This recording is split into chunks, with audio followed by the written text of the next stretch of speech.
안녕하세요. 잡시광입니다. 자신들이 한국보다 앞서 있다는 그릇된 자만심이 강한 일본이 2000년대 들어서부터 한국의 첨단 기술을 탈취하는 사례가 늘어나더니 심지어 최근에는 한국에 앞서가는 자율주행 기술까지 탈취하려다 덜미가 잡혀 망신을 톡톡히 당하고 있습니다. 얼마 전 한국을 대표하는 자동차 기업이 개발한 반자율주행 기술이 일본으로 유출되기 직전 발각됐습니다. 앞차량과 거리가 가까워지면 스스로 속도를 줄이고 간격을 유지하는 액티브 크루즈 컨트롤이라는 반자율주행 기술을 한국 대표적인 자동차 기업에서 운영하는 기술연구소의 연구원이 일본으로 유출하려다 덜미가 잡힌 것입니다. 액티브 크루즈 컨트롤 기술은 한국산업자원부가 지정한 첨단 기술로 해외 유출이 엄격히 금지되어 있는 기술입니다. 그런데 일본이 어떻게 회유를 한 건지 이 연구원은 액티브 크루즈 기술뿐 아니라 도로 상태와 속도에 따라 밝기와 각도가 바뀌는 전조등 기술도 빼내 또 다른 일본 협력 업체에 넘긴 것으로 드러났는데요. 검찰은 해당 연구원과 기술을 넘겨받은 협력업체 직원 2명을 영업 비밀 누설 혐의 등으로 기소했는데 어떤 대가가 오갔는지에 대한 구체적인 수사가 진행 중입니다. 일본으로 기술이 유출된 사례는 또 있습니다. 차세대 이동통신 5G 기술을 보유한 일본의 업체가 한국의 중견 통신장비 업체에서 국가 핵심 기술을 유출하려다 국가정보원의 조사로 붙잡힌 사례도 있었습니다. 국내 모 중소기업은 무선통신 사각지대에서도 5G를 쓸 수 있는 국가 핵심 기술을 갖고 있는데 지난해 3월 이 회사와 자회사 직원 8명이 한꺼번에 집단 퇴사를 하자 경영진은 무언가 이상한 낌새를 눈치챘습니다.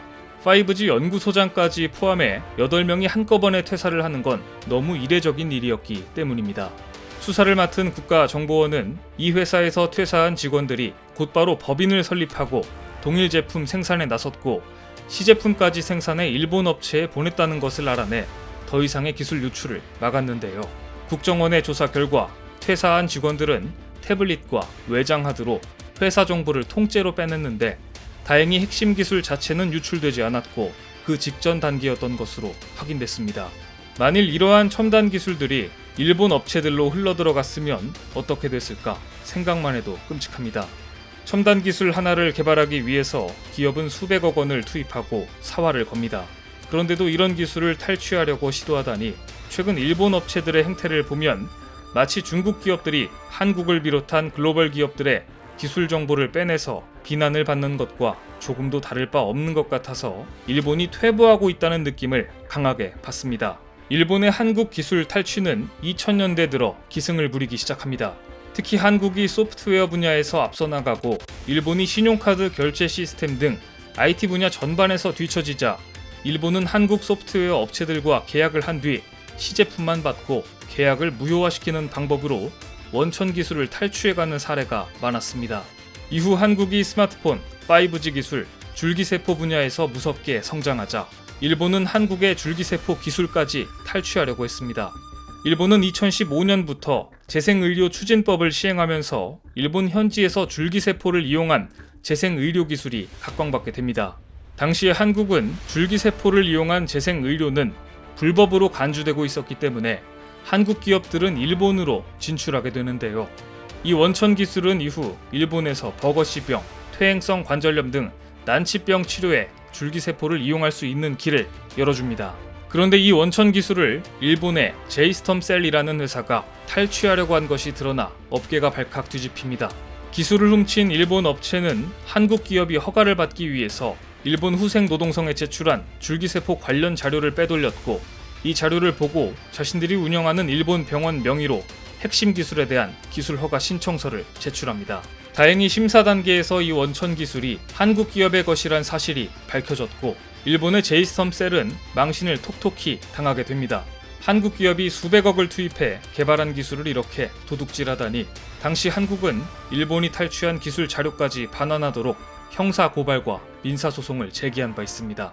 사실 기술 유출하면 많은 분들이 중국을 떠올리실 텐데요. 일본 역시 만만치 않습니다. 일본이 한국 기술을 탈취해간 역사는 이보다 훨씬 더 오래전부터의 일입니다. 1600년 초까지만 해도 일본은 도자기의 도자도 모르던 후진국이었습니다. 하지만 임진왜란 때 수많은 조선 도예공들을 포로로 잡아가 조선 도공들이 일본에서 백자를 만들어내자 일본은 이 백자에 중국의 채색 기술을 모방해 일본 도자기 문화를 발전시켰던 것입니다. 일본의 기술 탈취와 모방의 역사는 이렇게 오랜 역사를 가지고 있습니다. 산업화 시대 전까지 도자기 기술이야말로 그 나라의 제조업 역량이 어느 정도 발전했는지를 말해주는 가늠자였을 정도로 과정 전체에 과학기술이 녹아 있었습니다.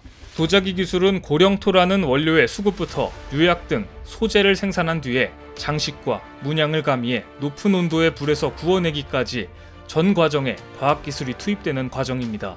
현대의 반도체 첨단 기술에 있어서 소재, 부품, 장비가 중요한 것처럼 말입니다. 특히 도자기의 원료가 되는 고령토는 좋은 도자기가 되는 핵심 원료인데 1916년 조선의 도공 이삼평이 도자기의 원료인 백자석, 즉 고령토를 찾아내면서 일본의 도자기 시대를 열어주었던 것입니다. 일본은 임진왜란 때 이삼평, 정유재란 때 심수관 가문의 시조인 심당기를 일본으로 데려갔고 심수관 가문이 대대로 최고 도공의 지위를 지키며 국제적으로도 이름을 떨쳤지만 고령토라는 원료를 처음 찾아 일본의 도자기 생산을 가능케 했다는 점에서 도예공 이삼평을 일본의 도조신으로 추앙할 정도입니다. 충청남도 공주 출신인 이삼평은 1592년 임진왜란 때 일본에 끌려갔습니다. 이후 1616년 일본 아리타 동부에서 양질의 고령토를 발견했고 일본에서 사상 처음으로 백자를 구워냅니다. 이것이 일본 아리타 자기의 시작이었습니다.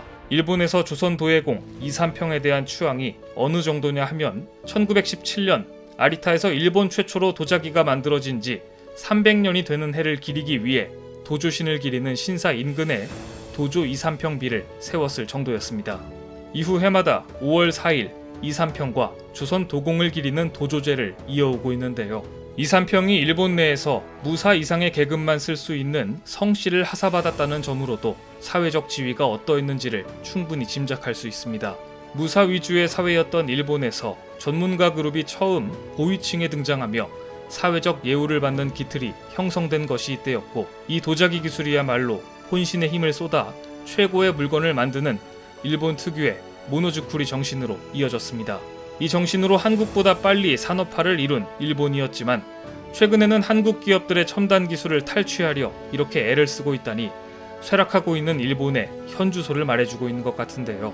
결과적으로 일본은 조선으로부터 도자기 기술을 탈취해 그것을 바탕으로 과학기술 발전을 이뤘다 해도 과언이 아닙니다. 도자기 기술은 오늘날로 치면 반도체만큼이나 첨단 기술이었으니 말이죠. 실제로 구운 흙의 표면에 유리질을 입히는 기술이 발전해 현대의 반도체 산업까지 영향을 미쳤다는 분석도 있을 정도로 도자기의 유약에 대한 이해를 바탕으로 유리 산업이 생겨났고 이것이 고도화해 디스플레이 산업의 유리와 신소재로 발전했으며 반도체 산업에서 고순도의 실리콘으로 제작되는 웨이퍼 등으로 이어진 것만 봐도 일본이 조선의 도예공들을 끌고 간 것이 훗날 일본 과학기술 발전에 토대가 되었다는 것을 말해줍니다. 첨단 기술 유출은 한 나라의 국력을 좌우합니다.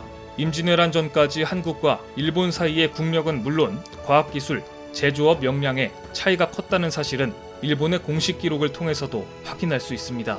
일본은 1983년 전세계 과학기술 성과를 국가별, 시기별로 정리해 과학사 기술사 사전을 편찬했는데 이 기록에 따르면 세종대왕의 재위기간인 1418년부터 1450년 조선은 다른 나라를 압도적으로 능가하는 과학기술 업적 21건을 보유했습니다.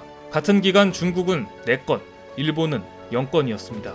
동아시아 이외 지역 전체는 19건이었습니다.